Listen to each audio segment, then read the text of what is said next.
So the Mildred Sylvester Way unit was our internet facility. The accounts function was in there. Both of those functions have now been moved to here and into the offices. We also had some storage warehouse-wise there, and the cars were there. The lease was coming up to an end there. I think there was a bit of a bun fight over extending that. There was a lot of money to be saved. We've already got this unit here, tidied it up a little bit, moved a few things around, and basically this is their new home for the foreseeable. We've built them a nice enclosure, as you can see, to keep them nice and snug and warm and safe, away from prying eyes.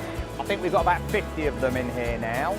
We've wheeled them in, lined them all up, tried to get as much fuel out of them as we possibly could do, because they could end up in here for 6 months, 8 months, something like that, and the fuel's got the opportunity to go stale. Obviously also conscious of the health and safety aspects, get as much of the fuel out as we possibly can, disconnect the batteries to lessen basically it's all about the fire risk, trying to lessen the opportunity for that.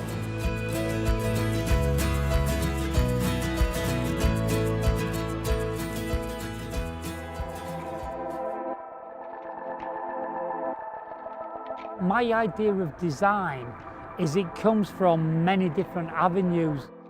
We're trying to educate the children that inspiration is all around them.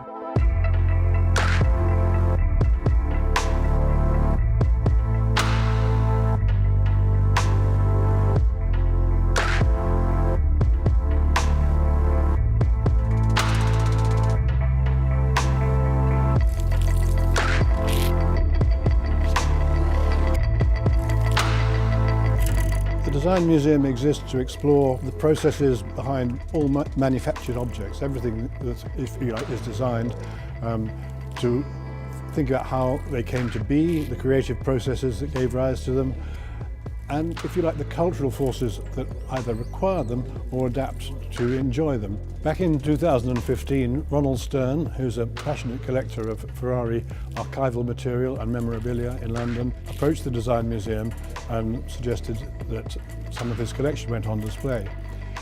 And from that we developed it to include design and a history of Ferrari, if you like, from 1947 to now, through exceptional cars.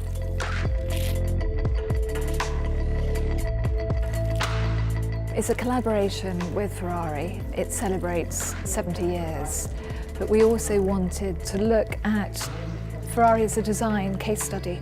The exhibition looks at the process of how the form and the engine and the bones of Ferrari come about. Ferrari is in this museum as a wonderful exemplar of design and the design process, as an exploration of one of the great industrial adventures of our age. And yes, you would call it art, because this is, if you like, rolling sculpture. A car has to be appreciated for its form, whether it's in the showroom or on the street.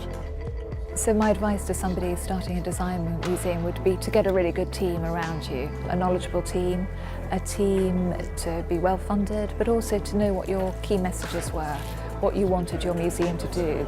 An exhibition like this takes an immense amount of planning. The first proposal went out about 2.5 years before we finally opened. And also the logistical challenge of marshalling these cars, these exceptional cars, each one with tremendous history, as well as everything else. It doesn't have to be valuable to take a lot of work.